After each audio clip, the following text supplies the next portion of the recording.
We all assume that the Colts run game is going to be pretty good this year, but Anthony Richardson is actually going to have a talented group of receivers to throw to as well. Let's get to it.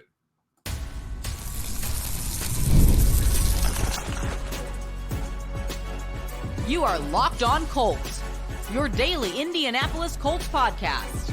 Part of the Locked On Podcast Network, your team every day. All right. What is up, everybody? Thanks for tuning in and making us your first listen of the day. This is your daily podcast covering your Indianapolis Colts, part of the Locked On Podcast Network, your team every day. I am Jake Arthur, and he is Zach Hicks, and you know us from horseshoehuddle.com. And today we continue our multi-part series looking at each positional group for the Colts. And today it is the flashy guys. It is the wide receivers. So in recent years past, there have been relatively deep groups of receivers for the Colts, at least in terms of name recognition. But this is the first time in a while where Zach and I are about to get into this. Wide receiver 1 through 6, I think, is already settled and camp hasn't even started yet. So this is a pretty impressive group.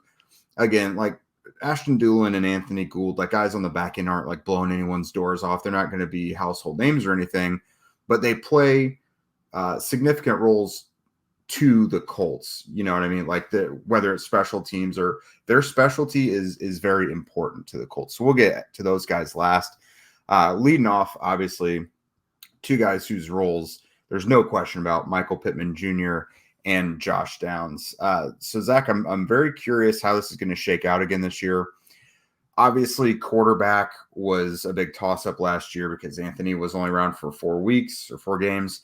Gardner Minshew played the rest of the way. The offense had to be changed a bit. And Gardner had his favorites easily. Michael Pittman Jr. dominated the target share, 27%. Josh Downs was next up, was number 2 pretty significantly in targets as well. Together, they accounted for over 44% of the Colts' pass targets last year. So I do, as long as Anthony is there, even Joe Flacco, I think the ball would be spread around a bit more. But you got to think the passing game really runs through these two, doesn't it? Yeah, for sure. And I'm so glad that we're lumping in Josh Downs with Michael Pittman Jr. because I think he's kind of become the forgotten man a little bit this offseason because, you know, we're all excited about Adonai Mitchell or AD Mitchell. Like, we're really excited about what he can bring to this team. We're also all curious about Alec Pierce's long-term fit with this team. And we all know what Michael Pittman Jr. is. But when it comes to Josh Downs, I think he's the guy who's going to benefit the most from not only Anthony Richardson returning, but also for his second year in the NFL.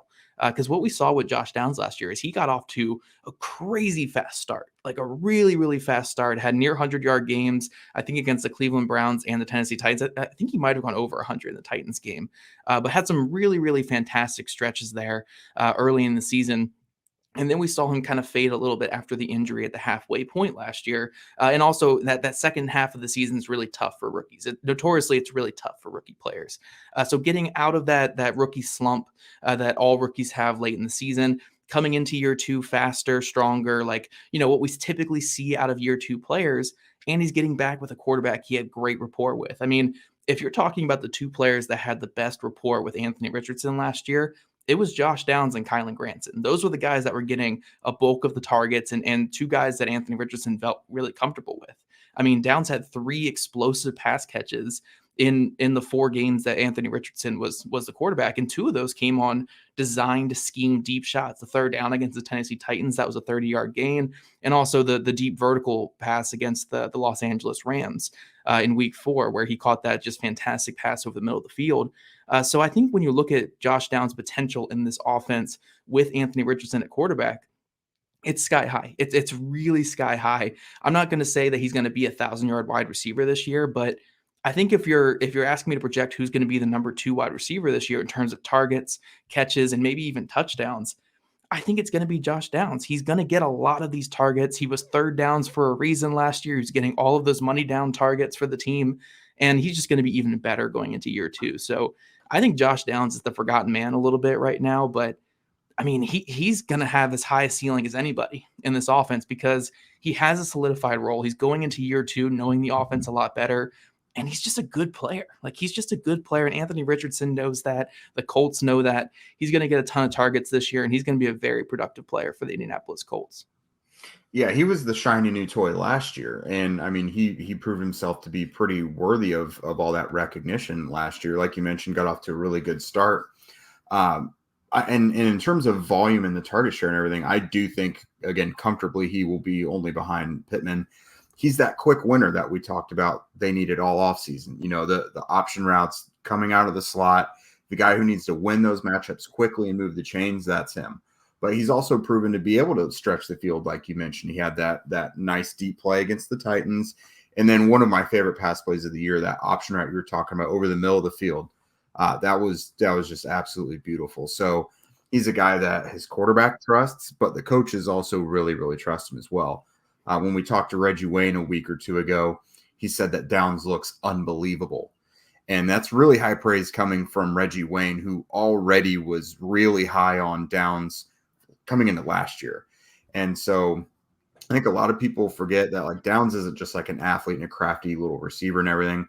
Mentally, he's all there too. He's a coach's son. He grew up with NFL grooming, essentially. So he's been a pro for years and years and years. And I think he is going to take another significant step in reliability when it comes to being that slot receiver. I mean, I think it's going to be nice if he has the occasional downfield throw, but if he's just Julian Edelman, who is just absolutely eating underneath and moving the chains, I'm totally cool with that. Yeah. I mean, look, this is a player who had over 700 yards last year when, again, he dealt with an injury halfway through the year. When Gardner Minshew came in, their chemistry was pretty good, but after that injury that Downs had, the chemistry between him and Minshew was pretty poor for a good month in there. I think starting with that Tampa Bay game and going to that Atlanta game, their chemistry just felt really off, and it kind of picked up a little bit towards the end of the year again. But, you know, it wasn't the perfect fit between those two, and they did struggle sometimes to find the right connection on those option reads and stuff like that. So getting back with a quarterback where he felt very comfortable with, and Anthony Richardson, I think is going to be a big help.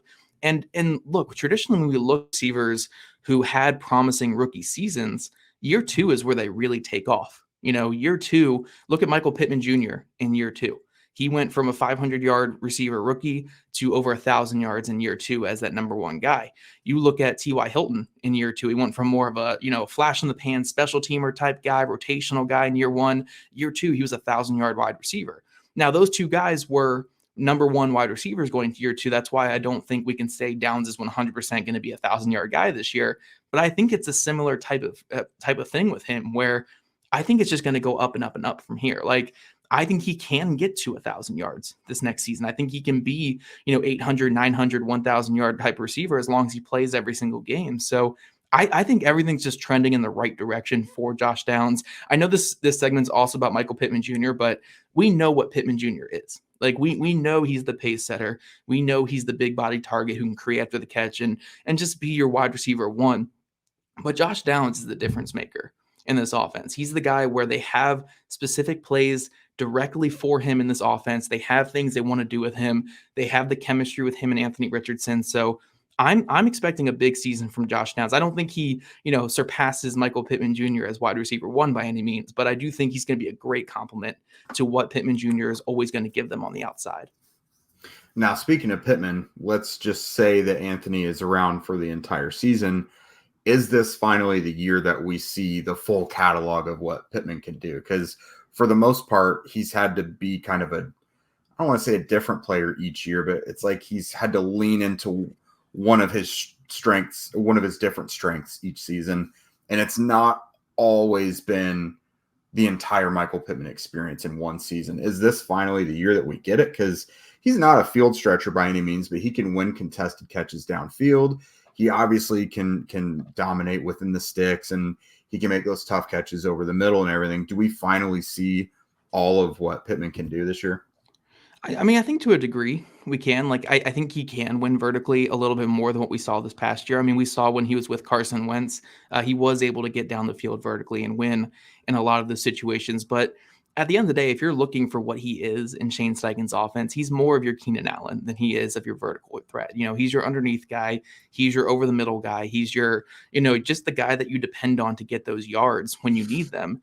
Maybe not your third down option, because downs you can have against a linebacker, but Pittman is just your guy that, if you need some positive yards, you go to him. And he's going to be open. He's going to be consistent. So I think that's always what he's going to be. Like, again, he could certainly add some more vertical elements to his game, but at the end of the day, you can rely on him so much in being that short to intermediate type player that you don't want to just throw him deep and run him out of the play too often, because that's where he thrives. And I think that's what his role is going to be with the Colts, for this next year and for, the rest of his career going forward with this team. Yeah, I was going to say, I do think, part of him getting paid handsomely was for some things he might still be able to bring to the table. But what he's provided so far, I think, is perfectly well for what the team needs. So Pittman and Downs, not much to wonder about there. But this next group, A.D. Mitchell and Alec Pierce, a little more mystery to that. And I think it's going to be a topic we're going to have to discuss at least for the next few months until the games start. Passion, drive, and patience. The formula for winning championships is also what keeps your ride or die alive. eBay Motors has everything that you need to maintain your vehicle and level it up to peak performance. Superchargers, roof racks, exhaust kits, LED headlights, and more. More words that mean nothing to me in terms of being a car guy. I'm not really sure about it, but eBay Motors has got me covered when I need to know stuff. They make me look smarter. Whether you're into speed, power, or style, eBay Motors has you covered. With over 122 million parts for your number one ride or die, you'll always find exactly what you're looking for. And with the eBay Guaranteed Fit, your part is guaranteed to fit your ride every time or your money back. That's a big problem for me, whether it's tools at Lowe's or car parts or something. I'm notorious for buying the right part or thing, but something that is not exactly the right model. And again, don't have to worry about it with eBay because it fits every time. With eBay Motors, you're burning rubber and not cash. With all the parts that you need at the prices you want, it's easy to make your car the MVP and bring home huge wins. Keep your ride or die alive at ebaymotors.com. Eligible items only. Exclusions apply. eBay Guaranteed Fit only available to U.S. customers. All right, a lot of us have been watching ESPN and Fox Sports and the talking head shows since we were kids. But have you had to turn down the volume with all the shouting lately and just kind of having to tune out the hot take machine? If you've had to do that, then you need to make the switch over to Locked On Sports Today. It's a free 24/7 sports streaming channel programmed for you every day to bring you the biggest stories without all the screaming. Locked On Sports Today brings you the can't-miss analysis, opinions, and news, again, streaming 24/7 on YouTube or now the free Amazon Fire TV channels app, part of the Locked On Podcast Network, your team every day. All right, everydayers. So let's get to a topic that we have really enjoyed talking about so far and are going to continue talking about. I mean, we've got OTAs that have started, so we've seen some practice. We've got mandatory veteran minicamp coming up early in June. And then we're going to have about 6 weeks to ruminate on all of that and then really get into the battle that is A.D. Mitchell versus the incumbent Alec Pierce. So we've discussed on this before. We get a lot of comments on this, Zach. Alec Pierce is not a scrub. Like we people running to the comment section right now because you said that. So he's a guy you have got to watch his tape to see his value because he's not been a box score guy. Like it's very normal for him to have like 3 catches for 28 yards or something, like his wins don't always result in him being targeted. He's not the high volume guy like Downs or Pittman. But he just, in his 2 years, has not had the chemistry with his quarterbacks. He had Matt Ryan, who no longer had an arm, Sam Ehlinger, who lasted how many quarters, Nick Foles, who got splatted on the MetLife turf.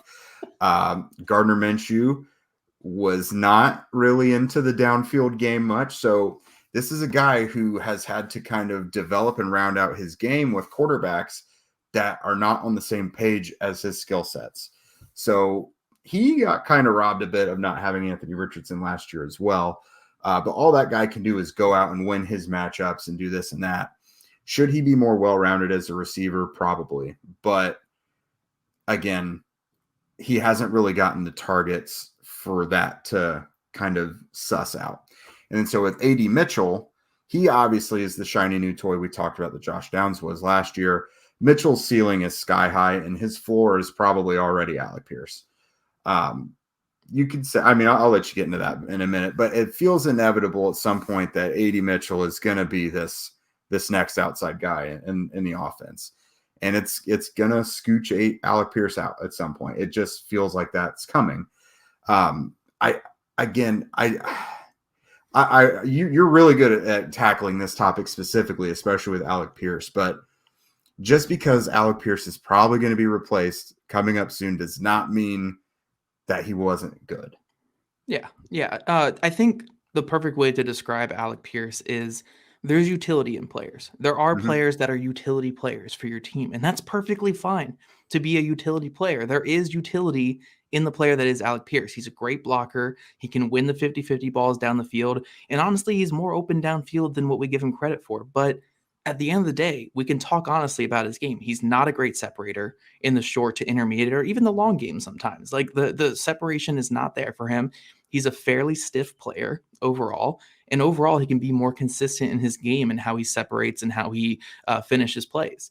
And I don't think that this is me saying, like you said, I'm not saying he's a scrub here by any means, but there are steps that he can take to be a better player.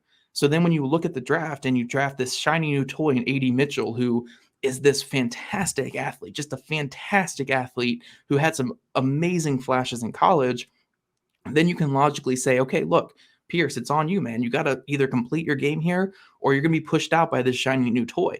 Now, when it comes to AD Mitchell, he's still far from a finished product too. Like he's not a guy who, I do disagree with you a little bit when you say like his floor is Alec Pierce, because Alec Pierce has worked very hard to get that floor. That floor of a really good run blocker is something that Mitchell, I don't know if he'll ever get there, because Mitchell in college was a horrendous run blocker. Like it was really bad. So he doesn't have that utility that Pierce has, where at the end of the day, Pierce is going to give you something valuable on the football field. If Mitchell doesn't complete his development and keep getting better and better and get ready for the NFL game, he doesn't have that overall utility that Pierce has as a run blocker and as that 50-50 ball guy. But Mitchell, I do think that, the ceiling is there. What he can be is there. And as long as he follows the proper development and keeps getting better every day in practice, I'm with you. I do think it's a matter of time before he takes that starting X spot from Alec Pierce. But, it's not going to be a day one thing. It's not going to be from week one, Alec Pierce is getting 10 snaps a game and Mitchell's getting 50 to 60. It's going to be more of an even split, or maybe even favoring Pierce a little bit more early in the season. And then if Mitchell is doing the work in practice, then it'll lead to more Mitchell time in actual game day situations. But I do think it'll be interesting to see how they manage this, because if you look at Shane Steichen's career, he typically gives all of his targets and all of his snaps on offense to 3 wide receivers. Like he's not a guy who uses a heavy rotation at wide receiver. Now, in his career, he's had Devontae Smith, he's had A.J. Brown, he's had Mike Williams, he's had Keenan Allen. So those are guys who are never coming off the field, whereas an A.D. Mitchell and Alec Pierce are more likely to come off the field. But it would be interesting to see how he navigates that. Is he going to, give every snap to Pierce early, and then once Mitchell passes him in practice, it becomes only Mitchell? Or is it more of a 50-50? Is it more of a 60-40? Like, how do they split that up? But I'm with you overall. I do think, again, Mitchell's going to take over that spot from Pierce sooner or later. But I do think that, again, Pierce has had to work to be this useful player for a team despite his limitations, where Mitchell might not have those same limitations, but he still needs to work to show that he can be as useful as what Pierce was able to do this last year, when he had to adjust his role completely from, 50-50 downfield guy to, okay, I got to block my butt off or I'm not going to play. I do think that is where we could see the discrepancy, where Mitchell's making big plays as a receiver, but he's just not pushing Pierce out of the way yet. And we see fans every week saying, why isn't, Mitchell a bigger part? And it's because Pierce is doing his thing as a blocker, especially with, I think we both anticipate seeing a lot of action in the Colts offense on the outsides, where Pierce's blocking is going to be super valuable. So I can see that scenario come up where Mitchell is the one that has more of a specialized role, and Pierce, who rarely comes off the field ever because of that blocking, kind of stays alive and keeps that role. I could see that scenario because again, they're not going to let someone be like an every down player that doesn't have those capabilities. And you're right. I mean, Mitchell is going to have to add that to his game in order to be this 70, 80% snap player. But it's going to be interesting.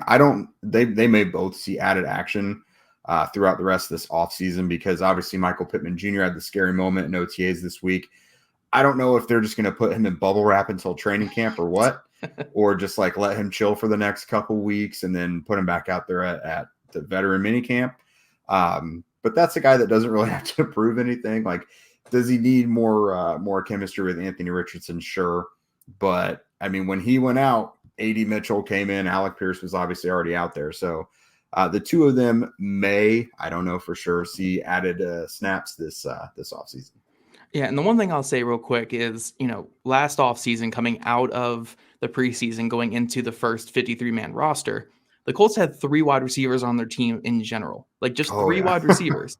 So having us debate, one of the starting positions because they have 4 guys that they're going to like enough to give playing time to, this is a good problem to have. So overall, again, Pierce might outsnap Mitchell early. Mitchell, I do think, will surpass him by the end of the season, but it's a good problem to have multiple players that you want to play, rather than just being like, okay, Downs, Pierce, and Pittman every single snap on offense unless someone gets hurt. That's not a formula to success right there. It's better to have more players that can play. So this is a good problem to have for the Indianapolis Colts. But coming up, we're going to transition to the bottom of the roster, talk about our favorite special teamers in Ashton Dulin and Anthony Gould.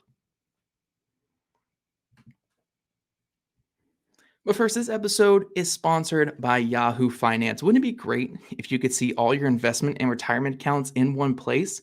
With Yahoo Finance, you can consolidate your views from multiple accounts into one hub and access the expert analysis that you need to tend your entire portfolio with confidence. If you're like me and all those words didn't mean anything, then Yahoo Finance is perfect, because I get confused just seeing anything with the word portfolio in it.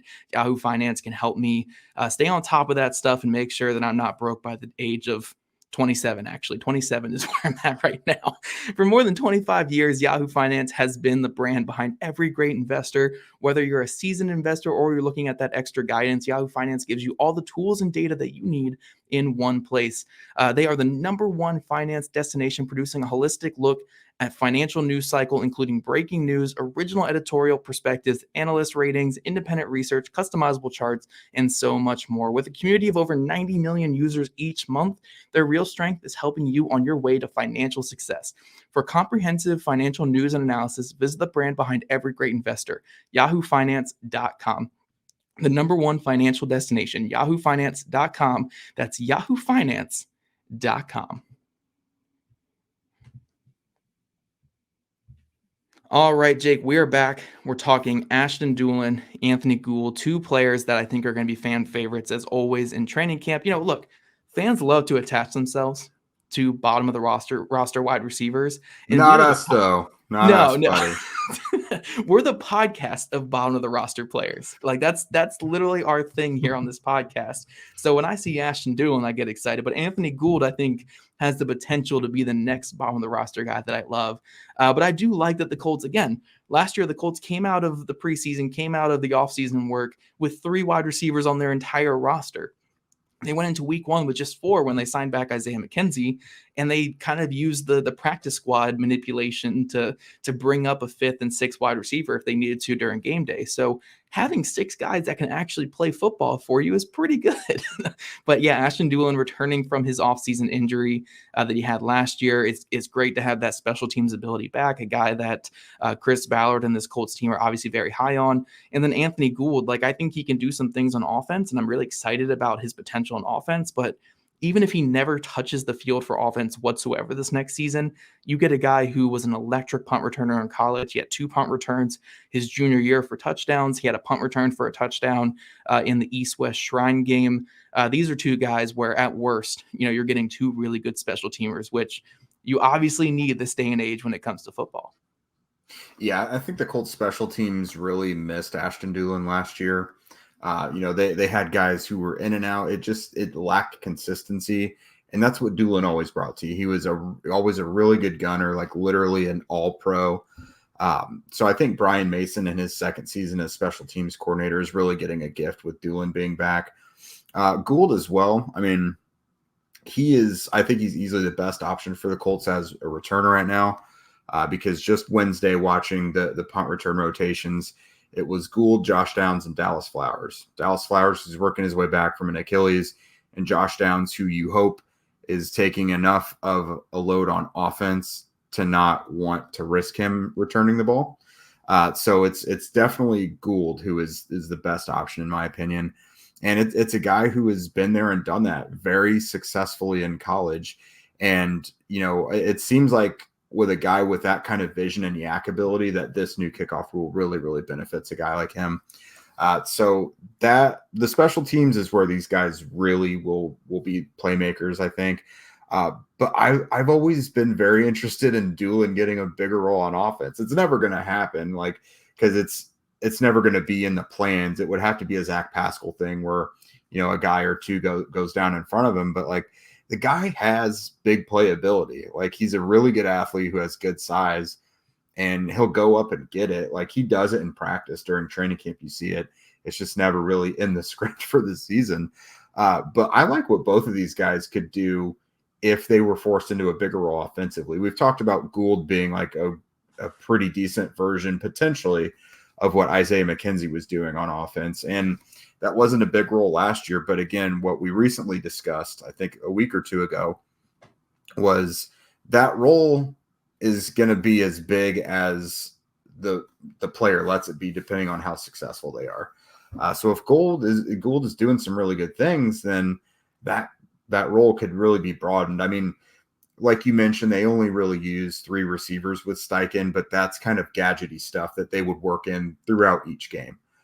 So shoot, if Gould looks good on offense, then he could be a dynamic playmaker for him.